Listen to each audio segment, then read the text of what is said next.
All right, Ani Buju Wache, Sego Scano to everyone on in our viewing listening range of all across Ontario, the Algonquin and Woodlands territories, and all across Turtle Island and around the world. Good morning, Minigijip. Good morning, Sioux Lookout and the rest of the humanity and Shkakamakwa, the earth. I'm Elliot Dockstader Wynn, Elliot Dockstader Wynn, Indigenous, and you're listening to INDigital Voices right here on Wassa Distance Education Radio, 91.9 here in Sioux Lookout, Ontario, right downtown, the heart of Sioux Lookout, as we say. And, or as they say in French, Le Hub. No, I don't know if that's French or not, but I just threw in the le just to make it sound extra international. But you know what? First, as in our way, we need to start off in a good way and understand where we are as our place in the world. And we have a land acknowledgement for the Indigenous voices. We acknowledge that we are on the traditional First Nations territories of the Anishinaabe people of Lac Seul First Nation. This show is dedicated to the survivors of the residential schools, their children, and any of those who have not survived the effects of the schools.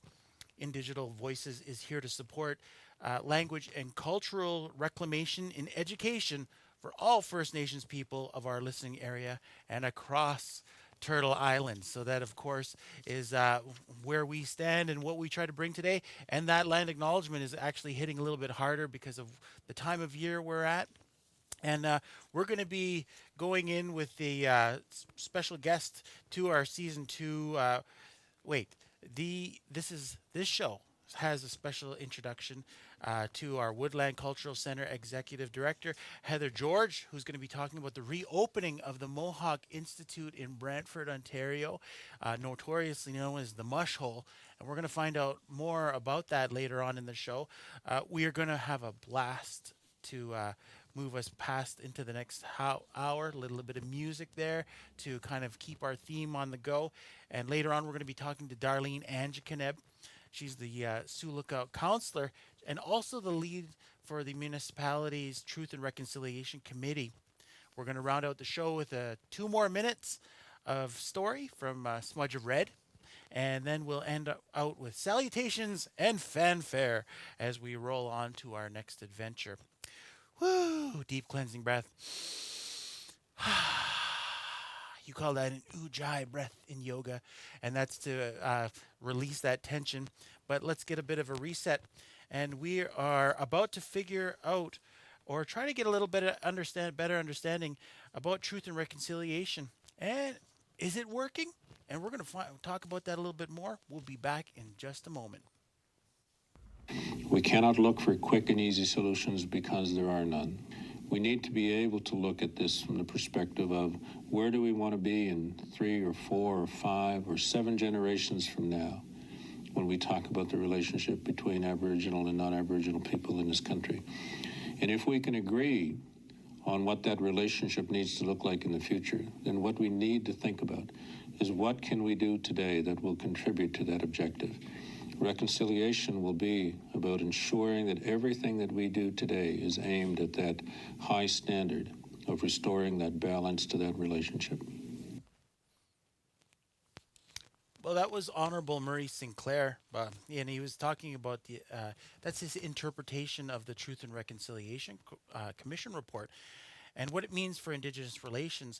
We'll be getting back to that in just a minute, but just to give an idea of where we are, here we are approaching Truth and Reconciliation Day, also referred to as Orange Shirt Day or TRC Day here in Canada. And the fun, but just you know what, just on the on just to as we move into that, I don't know if this is a fun fact, but a fact trivia of the day, September 28th, 2 days before TRC Day, is actually the National Home Child Day. And this was actually, or the expanded title, the National British Home Child Day. And so a long time ago, between 1869 and the 1940s, and this is a little known fact, but 100,000 little children, were removed from poor families in the UK and shipped out across to the colonies, Canada, Australia, New Zealand, South Africa, and they were put to work as a child labor force. They worked from sunrise to sunset under unbearable conditions at times, tired, starving, separated from their families and friends, sometimes forever. So this is all historically documented, and the Legislative Assembly of Ontario did up a bill in 2011, Bill 12, to honor the sacrifices of these children, and who grew up to help define Ontario as we know it today. And I just want to pay a proper respect because every child matters, and that was also a type of displacement that occurred, and moving those children into unbearable circumstances around the world that would affect it. So, so just a moment there. Again, a breath. And so back to September 30th, Truth and Reconciliation. Well, the business at hand is truth and reconciliation, and part of what INDigital Voices tries to do is bring some of these concepts and these phrases that we use in everyday life and better understand what they mean. And truth and reconciliation, as powerful and as proper as it was as a movement, is a kind of a buzz phrase. People, oh, TRC, truth and reconciliation, but what does it actually mean? And if we go to like dictionary terminology, this is where it starts getting a little bit tricky, because reconciliation, as defined in Webster's dictionary, is to settle differences, to restore to friendship or harmony. It also means to pacify or make less angry. Another is to cause to submit to or accept something unpleasant. Just let that soak in for a second. And in recent history, it is marked by the efforts of Honorable Maurice Sinclair, who headed the Truth and Reconciliation Commission on behalf of the Government of Canada. Now, that commission listened to more or less the government feigning support. It also reflected on the court proceedings addressing outcries by residential school survivors. And so the government decided it was time for us to reconcile this whole process. And the process was handled very bureaucratically and in a governmental way. Way back in my earlier broadcasting, and this is just a part of my experience broadcasting in media, I had a chance to speak with the Office of Justice Harry Laforme, and that office was the head of the TRC prior to Murray Sinclair. And I asked a very simple question when, was what if it doesn't work? And that's ultimately what we have to find out. Is it working? Is the steps that we're taking with truth and reconciliation? As you heard in that clip, Murray Sinclair uses the phrases like, if we can agree, what can we do? What does it look like? What does it look like? We cannot look for quick and easy solutions, and we have to restore. We have to restore the high standards to that relationship. He says it took us a long time to get to that point, but this is where it again goes into a gray area of conversation, and I'm not sure how this is going to come across. But is it our responsibility? He kept on saying we, like we. Is that us? Is that all of us together? Is it really the victim's responsibility to make things right? In this case, I'm pretty sure it was a raw deal from the beginning, and we all knew all along. And history has been brought to light. So the truth in this case is meant to bring light to those wrongs, mistreatment, and abuse, and the decimation of Indigenous culture, language, and family, under the guise of spiritual guidance and education. Yikes! Like that's pretty. We're getting to the raw bones of this conversation, because that they're using very specific things in an attempt to alter the children's understanding of the world around them, that Ejanabi, the way we see the world around us. And so the hope now seems like reconciliation should be the restoration of respect and relations by non-Indigenous governance and relationships. We knew that all along. At least I feel like that's a credible answer. The calls to action are missing a phrase, I think, calls to action for maybe non-Indigenous leaders, even leaders who need to better understand Indigenous worldview. Well, okay. We're getting ahead of ourselves. We're getting ahead of ourselves. So that maybe that's we'll save that for another show, a future show, talking about how Indigenous worldview and Anishinaabean is affected and like how we bring that through because it's the stories that the Botchmoan and the Anzoconic, that when we're talking about the storytelling part of it. So, for our purposes and to honor TRC Day and the lost children, a moment of respect for the lost children of the Canadian Indian residential school system and the Indian residential day school system.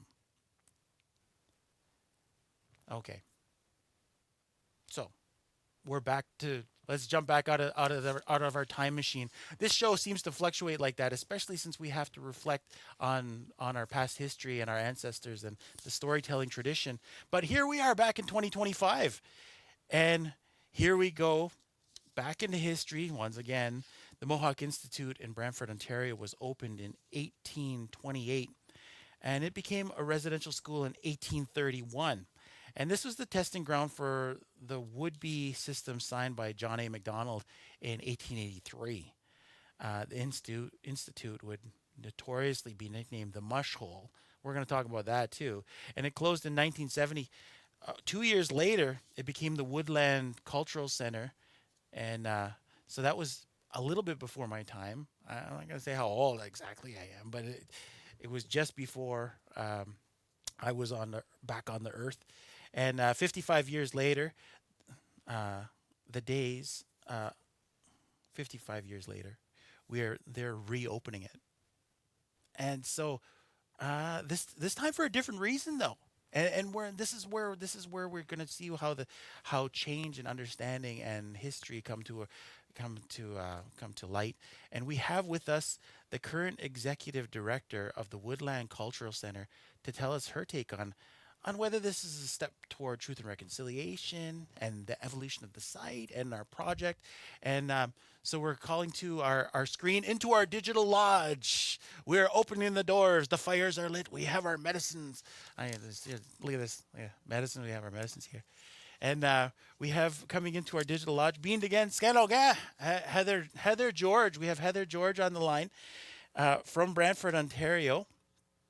How are you this morning? Can you hear us? Testing 1, 2, 3. Sego, Elliot. Wow, I'm so happy you're here with us today, and I'm just uh, because let's just jump right into it. Like, how did this project, how did the redesign of the Mohawk Institute come about? Sure. Thanks for asking. So, about 12 years ago, the roof on the back of the building was collapsing. It was a flat roof. And also, there was mold in the building, and there was rodents getting into it, and birds. And it had come to the point where a decision needed to be made about whether the building would be kept or not. And so the former executive director, Janice Bomberry, went to the band council and asked them because band council actually owns the building. And they said, you need to go to the community.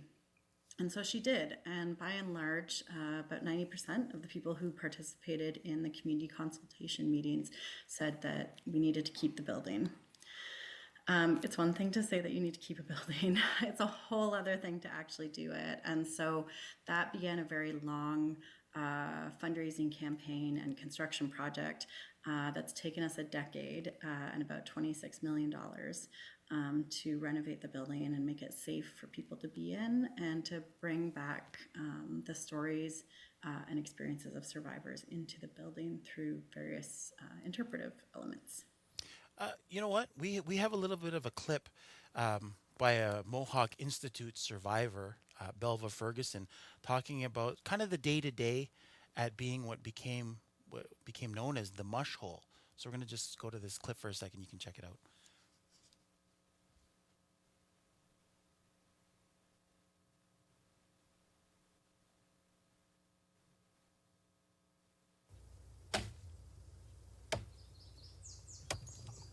The boys looked after the farm and the cows and milking cows. They looked after all that. We didn't do anything like that. We worked half a day, whatever we were able to do. Now, some helped cooking, baking, some helped cleaning, like the rooms and the halls and offices, everything. We had to keep it clean. No, there was never anybody hired outside. We did it all. So, so can you share on how the Mohawk Institute got the name the Mush Hole? Yeah, so the name of the mush hole for the Mohawk Institute came from essentially oatmeal, but mush that was cooked in these really big pots, and it was usually cooked overnight. And at the one of the ways that the institute saved money was by feeding children this mush up to 3 times a day.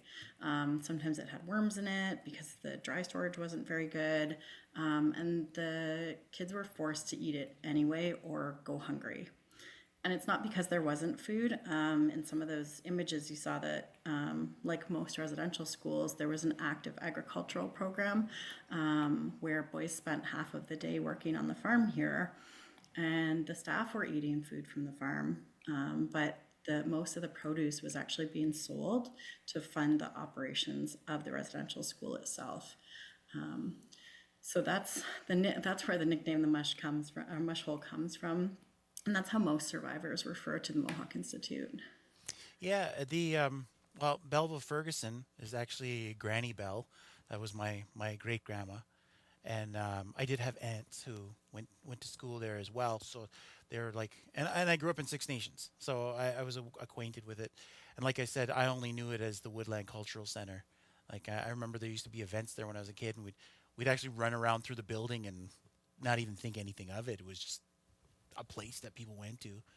And but what have you heard survivors saying about this? Like even from the first committee meetings to like even now being able to like walk around the grounds, because there's actually even as part of this, there's even the ongoing site search site search projects that are doing for the school too, right? Or for the former school. I think by and large, survivors have been, they're really passionate about keeping the building. I won't say that's all survivors. 3 of my uncles were brought here, and 2 of them think it's a good idea, and the third does not. He thinks it was a waste of money. So it's never been a complete consensus, which is, common, because it's a hard place. It's a hard place for people to come, for survivors and for their children. I think the best moment or the best story that I can share right now, what's really stuck with me most recently, was one of the survivors coming in and thanking us for putting a door back in a wall. And the door goes into what was called the Indian visiting room, which was often the last place that children saw their parents if they were dropped off by their parents, or the place where their parents would come and sit with them if they were visiting. The doorway is directly across the hallway from the doorway to the minister's office. So the children were always being watched when they were in that space, and they couldn't talk about what was going on. And that survivor was just standing in the front hallway looking at this door, and she was thanking me for it. She said it was so important. And she, to have something like that, like a doorway, and those memories associated with that doorway, and how important putting that doorway back in is to her memories, was such a powerful moment for me, and feeling like we were doing the work in a way that represented as much as possible the survivor's experience, and cared for that experience in those stories. The how does truth and reconciliation fit into this? Do you feel like this is part of it, or is this something else? Like, I know there's calls to action to education and that kind of thing, but I mean, like, is this, how does this fit in? Yeah, I think it sort of fits in 2 different ways. So the first is like the really obvious one around education and the bearing witness to the truths of history and understanding the Canadian government perpetuated genocide against Indigenous people. And there's still a lot of folks, non-Indigenous people, who aren't super aware of this history or don't really get it. They might get it intellectually, but they don't get it emotionally. And it's really different when you're actually in a place where something like that happened, a genocide. I think they're able to experience that history differently by actually being here, and also because throughout the building now, there's audio listening stations with survivors' testimony. There's quotes. There's photos of survivors as children and as adults. And I think that helps. I think it'll help non-Indigenous people to really bring their heart into this work, which I think is really necessary. So that's one of the ways I think that we're doing this work of reconciliation. The other way, in addition to those 94 calls to action, there's like the 10 standards that were put out as part of the TRC that frame those calls. And the very first one talks about the United Nations Declaration on the Rights of Indigenous Peoples. And as a cultural organization that has a museum and a gallery and a library, we are really, I think, part of our job, in addition to the residential school, is upholding our sovereignty as Haudenosaunee people through our storytelling and through holding that space. There's a good point there that you brought up, and this is something that was missing, like in my little bit of a discussion at the beginning of the show. Was there's always this, we have to do it on behalf of the government made the commission to identify this stuff, and it was always kind of like they told us we could, and it's our responsibility to follow through. Kind of, it sounds kind of, it's weird, it's funny to me, but I'm just wondering. And you mentioned the Haudenosaunee and like the Six Nations of the Grand River, right, of the territory, and when you take into consideration things like the Great Law and our stewardship of the land, like, has that been an implication by like people from the Confederacy or from Six Nations itself?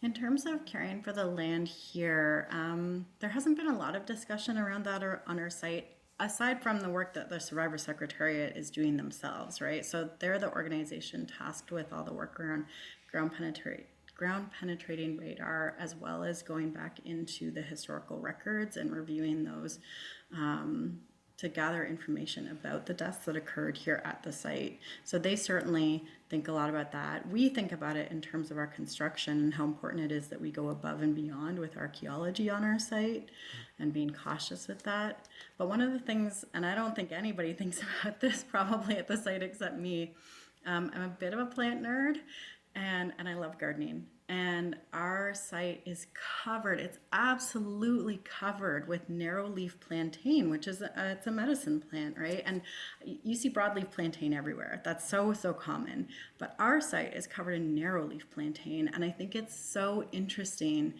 Sometimes it's a really important reminder for me and really grounding that medicine plant is here on this site where this atrocity happened, and the medicine plant continues to grow and do its job.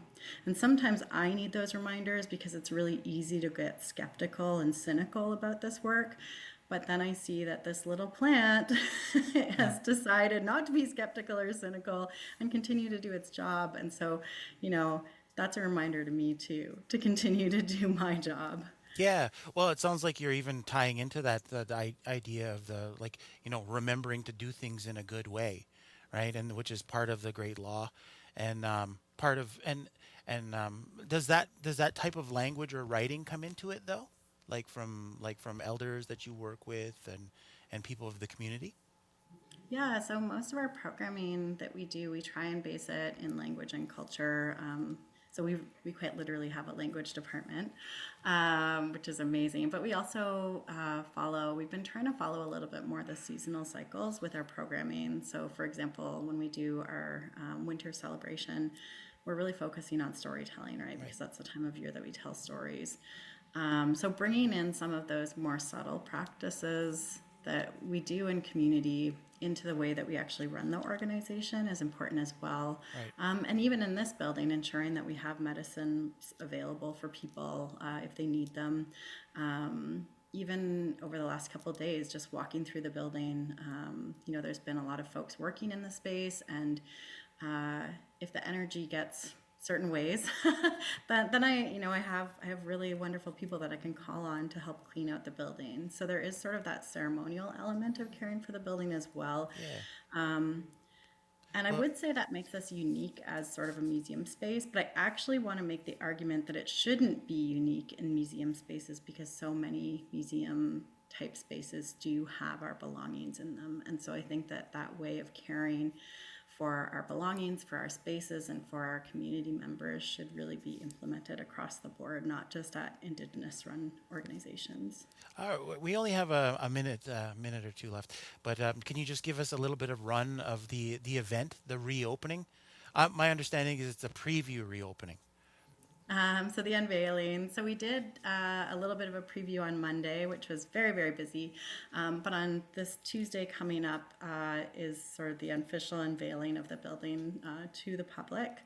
We're expecting about 3,000 people through the site that day. So it's a limited viewing of the space. People have about an hour to go through the building, and then hopefully it'll make them come back.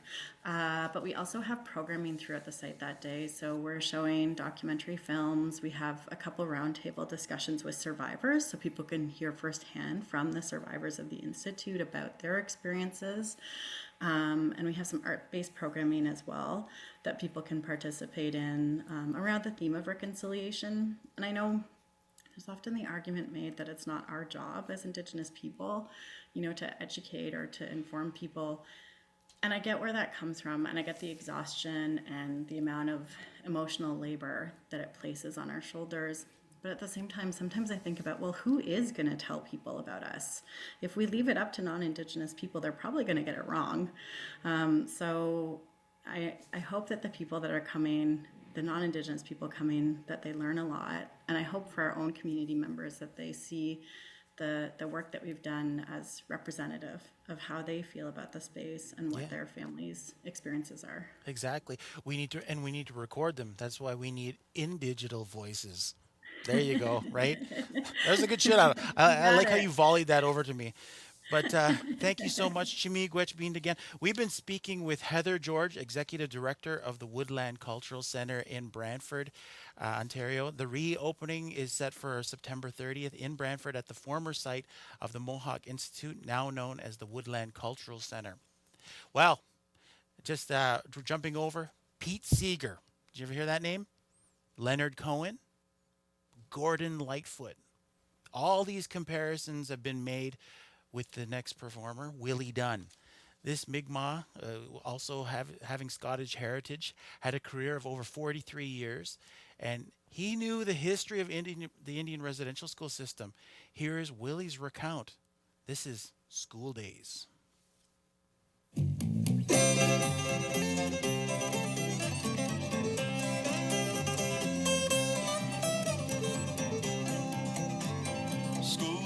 School days, dear old golden road days. I recall stuff your classroom, smoking buzz in the grade school bathroom.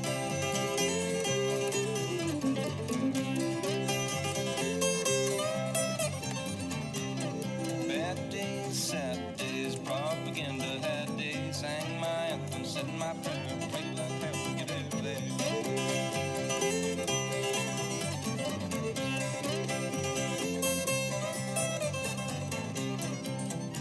When I was a boy at the age of 6, it took me years to get me fixed. 5 years he's been at large. Dear old teacher, in charge. Principal looked down at me, said, boy, you can fuck with democracy. Anything to say, anything to do before we hereby sentence you.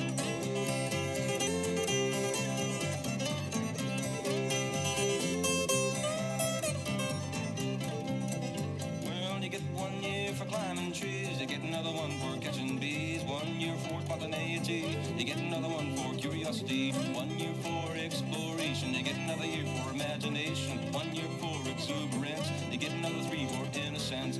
1 year for ingenuity, and you'd serve them all consecutively.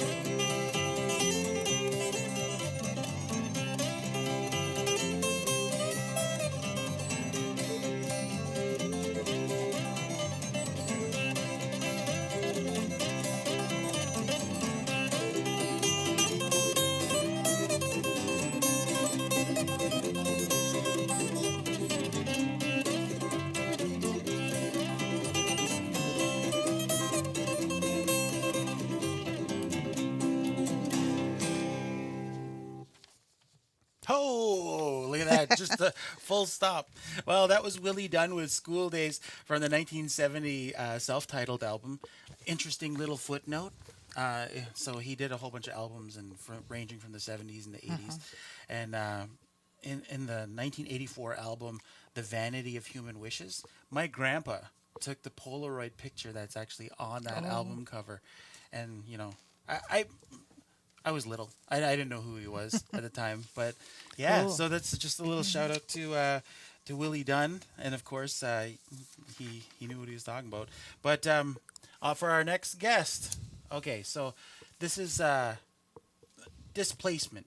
That's one of the key things that comes out with moving people around, and that's part of the Indian residential school experience. Even when we were talking to Heather George about the Mohawk Institute, one of our former employees and friends from Wassa Distance Education Centre moved from here all the way to Southern Ontario to go to school down there. And so there's kids moved all around to the different schools around. We're going to be talking with Darlene Angeconeb in just a moment. But when we talk about that experience, and sometimes the question comes in, why didn't anybody ever speak up against it? Well, they did. And this is what Sandy Lake Chief Thomas Fiddler said about it in 1967 in the National Film Board film called Indian Relocation, Elliott Lake.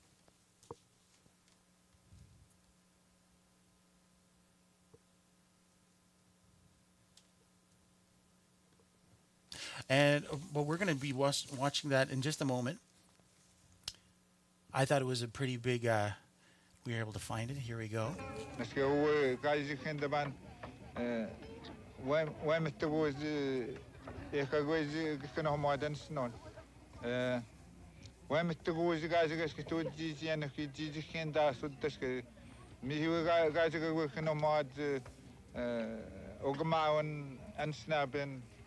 Kakhnedizian. They would have them to talk Miami to them.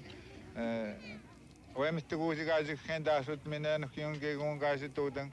Tigi Kanamandizian, the 20 minutes of Matahon.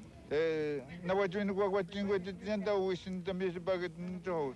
They got a sweet to the why we in basic what the Mustiasam and the Mustimin or Dogmaman, where the Gabon Dogman, the to when the Jismin the Bangavan went to go to guys. I mean, me just Nina Wayagaman and the man Ekagoin to get Don Ogumawan, Tabis good, when Mr. Gozi, Kazagas to Minion to them, the Negomina, Gavin Dizzy and also Messina and I've been on this segment, Jan to Canaway up and the Mop and he needs to motivate with the Nigana.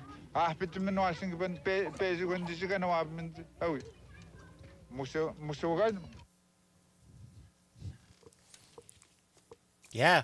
So that was Chief Tom Fiddler, 1967, and talking. We're going to talk about that in just a moment. But with us in our studio, we're going to just jump right to our guest. Is a survivor in her own right and a participant in that Elliott Lake relocation film.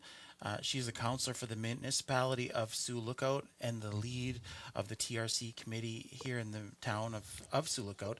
Mean again. Yeah, thank you.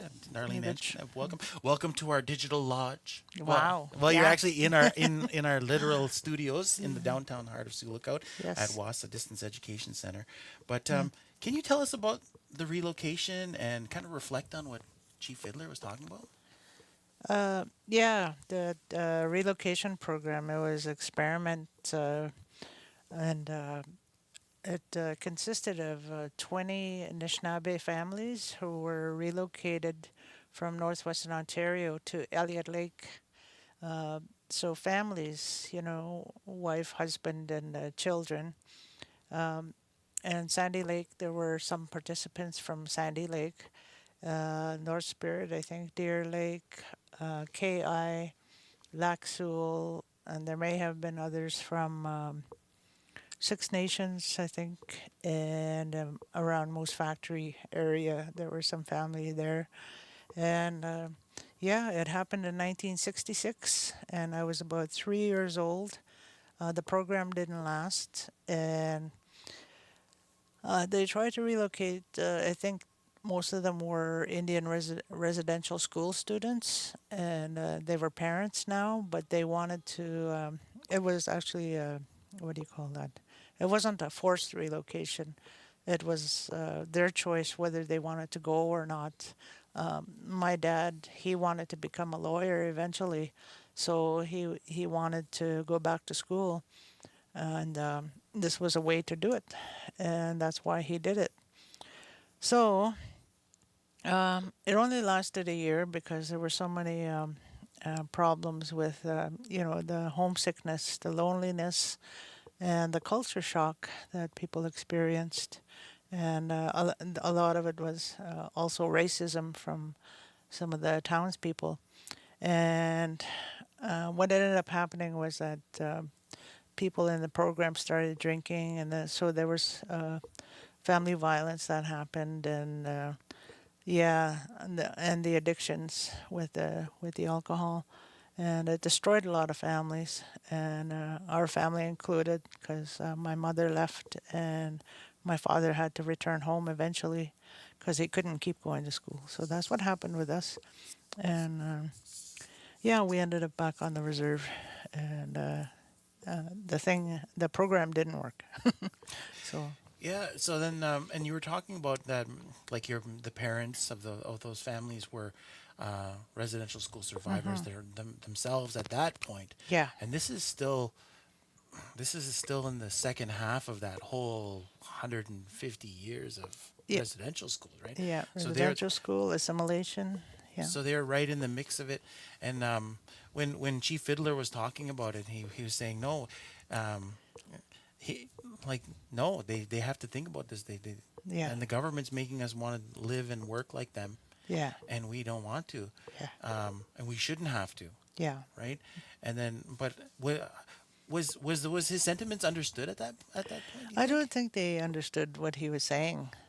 Today we look back on it and it's interpreted differently now, right? Mm. Because of what you're saying, that our people had eventually stood up for their rights in the 70s and 80s, and now we're into empowerment and healing. And, you know, the experiment didn't work because of this. There were so many things that came out of Indian residential school that they didn't realize. They figured we could just assimilate, with no problems. But Yeah.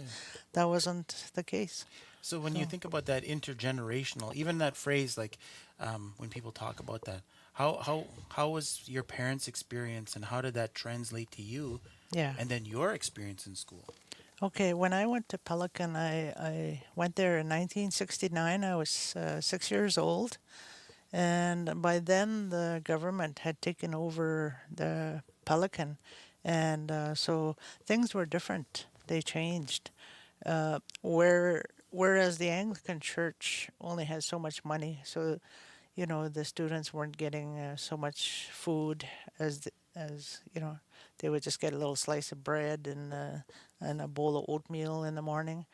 I don't know what else or how else they ate. I think it was hard to see an orange or an apple even, for them. And yeah, so things were different, and they had to work half the time to, tend to the cows and the chickens and things like that, tend to the farm, and so working half a day kind of thing. One of my uncles had said he attended there for 10 years and he graduated from grade zero, Grade zero. as he put it. But anyway, he ended up becoming chief eventually of our reserve. And then when I say it was different for us, we had a dietitian on staff. We were able to take figure skating, or we were art lessons or piano lessons in town. So things were a little bit different. They weren't as harsh as when our parents went, and but I'm not saying it was the best thing for everybody, because for us we thought it was normal to be taken away to go to school, you know, to be apart from your families, and I think family relationships changed. and not being able, you didn't have your parents around you, you didn't have your grandparents, so you never got to learn affection. You never said I love you, or I'm proud of you, or those kind of expressions. Mm-hmm. We weren't allowed to show our feelings and emotions, because there was a lot of bullying that went on. We still had the abuse, and we also had a loss of language and the culture. We had trauma and abandonment issues to deal with. So there was still a lot to deal with, even though, things had gotten a little bit better. And I'll tell you a story. One time we lived south of Ear Falls in the bush, and at near one of the camps, and we had to take a taxi with other children, and they were dropped off in Wabascang area, Peril Falls, and then we kept continuing up to Ear Falls.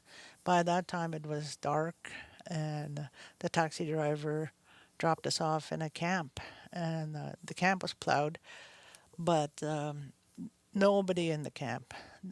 They were owned by Americans, and they were gone for the winter. So there we were with our bags, and we thought, oh no, nobody to meet us there, nothing. And we still had to continue onto the lake and go to the bay where our cabin was in the dark. And next thing you know, you could hear wolves howling, and they're howling. And so we ducked into one of the cabins, and they had a screen porch, and we were just looking around, wondering what to do. We decided that we couldn't sleep in the cabin or wait there. So we decided to make a run for it, my sister and I.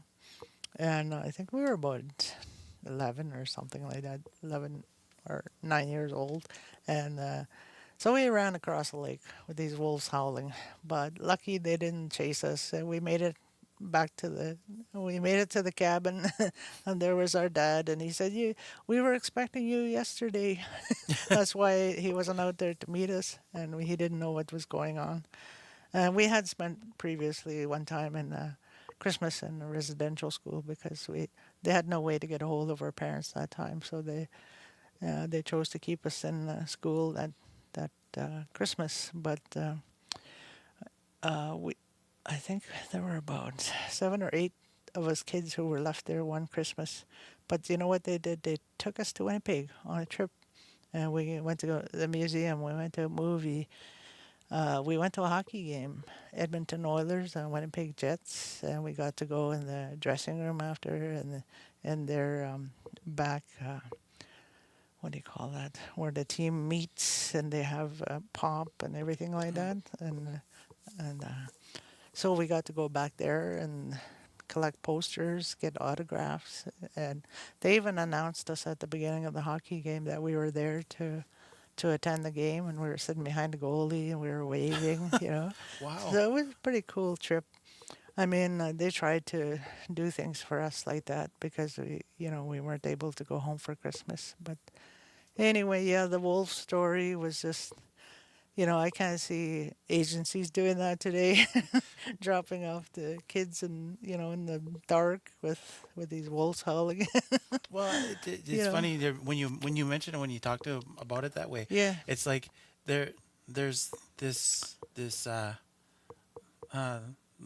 the horrible circumstance of why you're there, yeah, but there's the resilience of the little kid, right? yeah, You see a little kid, Indian kids, you'll see them, they'll be hitting a tree with a stick, and you're like, hey, what are you doing with that stick? Oh, I'm just hitting this tree, yeah. and it's fun for them, right? And then, or they'll be like digging the ground. What are you doing? Oh, just digging. And then a bunch of kids, what's he doing? Oh, he's digging.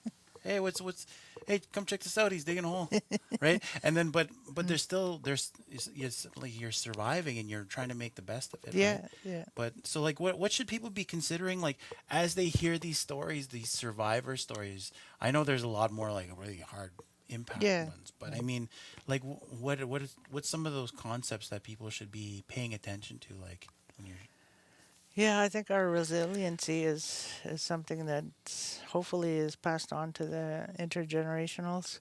And, like even today, that resiliency is still serving us. we've continued to go on to school as best that we can, and in our communities, we've worked all our lives.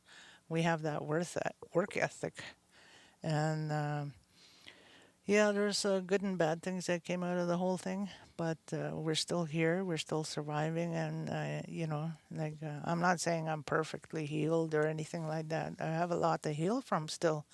There's a lot of things that I need to talk about. I've gone through the addiction stages in my life, and that took a long time to get out of. And I had to go to treatment, and even after treatment, relapsing, and then going and then becoming sober, and just making it a point never to drink alcohol again. That's what it took. And now I have to look at what I want to do with myself. So I'm going back into my art and into the crafts, and appreciating nature, spirituality, smudging, and being expressing gratitude every day. And yeah, and that's what we say to people: wherever you find your comfort and wherever you find your healing, whether it be some kind of spiritual thing with a traditional or Christian, and that's up to you. And that we are all at different levels of healing. Not everybody. Some people are still stuck in this stage, and other people might be stuck in another stage, and it's different for everybody. So Yeah. Well, what's your experience like? What have you heard from other survivors? Uh, yeah. and I don't. You're even attending kind of a thing this week, right? Or with some Yeah. survivors, or like. Yeah, we just Laxul had a gathering, BUSA, intergenerational residential school survivors gathering. So we had a panel there of Indian residential school students, and we also had a panel of the intergenerationals. The intergenerationals, one of them had suffered a lot of alcohol and drugs thing, and she talked about her story and how long it took, and to heal and to begin that journey. Another one was a 60 scoop survivor, and how he had been, placed in care, and he grew up in with another family, and everything that he went through, and realizing that he had to come back home to Lac Seul and find his way there, and then he sees what's happening in the community and trying to help in different areas, and he was amazing.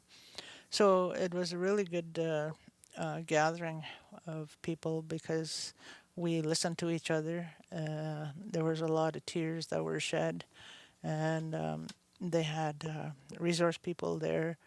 They had a lot of presentations and workshops that happened, and a lot of it had to do with trauma and getting over the trauma, and different ways of therapy that were shown to us, and different ways to heal, work towards your own healing.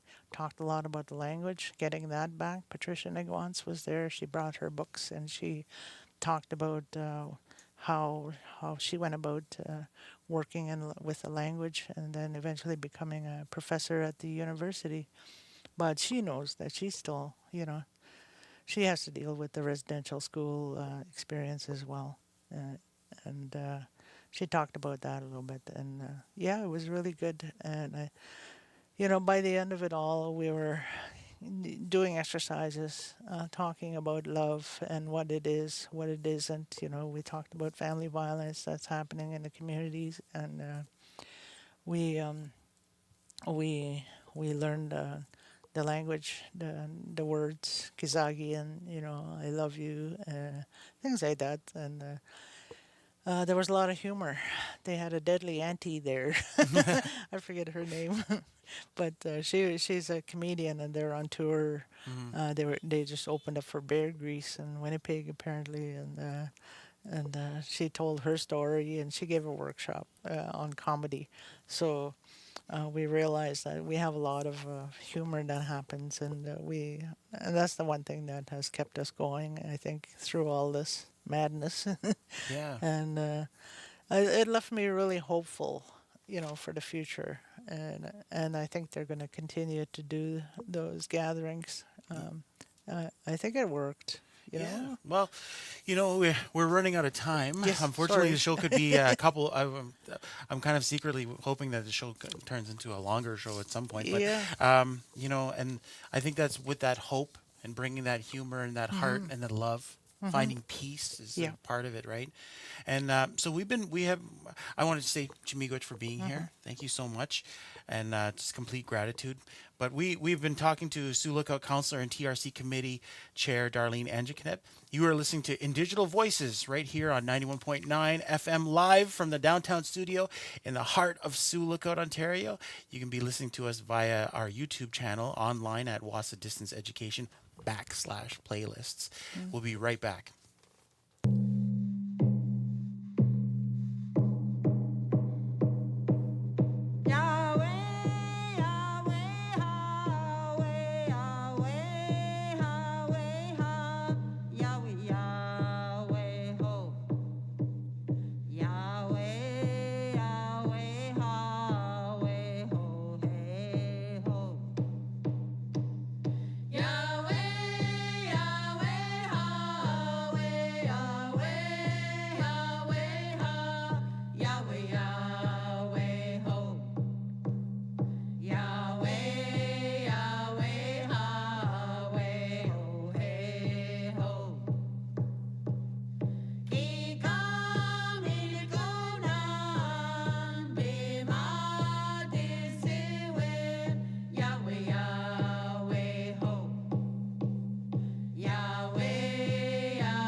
Here we are. Wow. Gather around the fire for a continuation of 2 minute storyline. We are jumping back into the story Smudger read, the story about Ophelia Sunshine, her dad Jim, and stepmom Bren.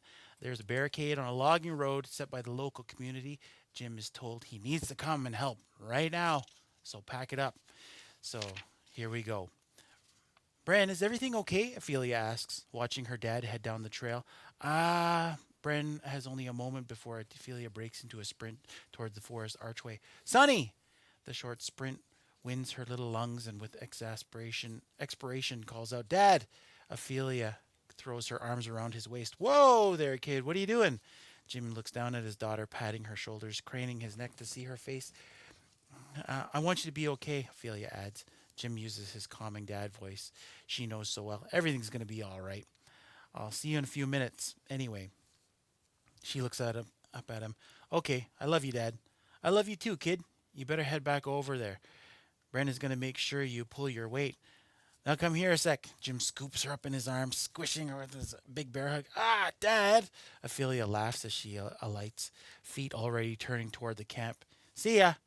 Reaching the tent, Brenda pops her head up. You all right? Yeah, just wanted to say bye. Just in case.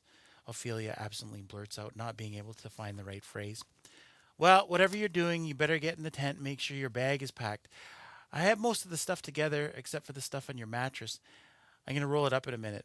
Brenda is the boss now. Huh?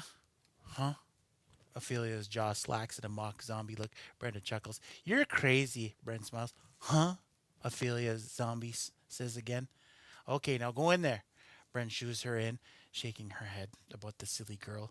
Inside the tent, blue light of illuminated polyester gives an ice palace glow to the walls surrounding Ophelia. From in here, the only way you'd know you're still in the woods is to look out the open fly screen window, looking deep into the luxurious forest. All right, well, with that story, I'm going to stop there. And if you want to hear more of the next 2 minutes, tune into the next show. If you want to hear the beginning of the story, you'll have to go back to last season and then catch up. So, Well, our next show will be in 2 weeks. It's fall time and time for harvest, hunting, harvest, feasting, honoring our stories and our ancestors. And right here in our studio in Sioux Lookout, we're going to have a couple of elders, local people who've lived on the land, survivors in their own right. Elder Ron and June Wynn, here to share their understanding of life on the land. And so we're going to have them in studio to talk a little bit more about that. We'll have some music at the time too. And if you want to contact INDigital Voices, we have an email contact, INDigitalVoices at nnec.on.ca. And you can you can contact the Wassa Distance Education Center here in Sioux Lookout for more information, comments, and questions. And to close out our episode with love and gratitude, our special TRC show. Thanks to staff of Wassa Distance Education Center, my Northern Nietzsche, the man in the chair, Mr. Tommy T. Kuzumchuk, working the board, the boy wonder, not Robin, but our operator at hand, Jonathan Soriano, and Chimigwech Kijemnado, the creator of all things, for letting us, our voices, breathe the air and the ability to share our breath over the airwaves. I'm your host, Ellie Dockstaderwin. Chimigwech for your time, your attention, and your friendship as we move forward. Bama Piminwa, Guabman. See you next time.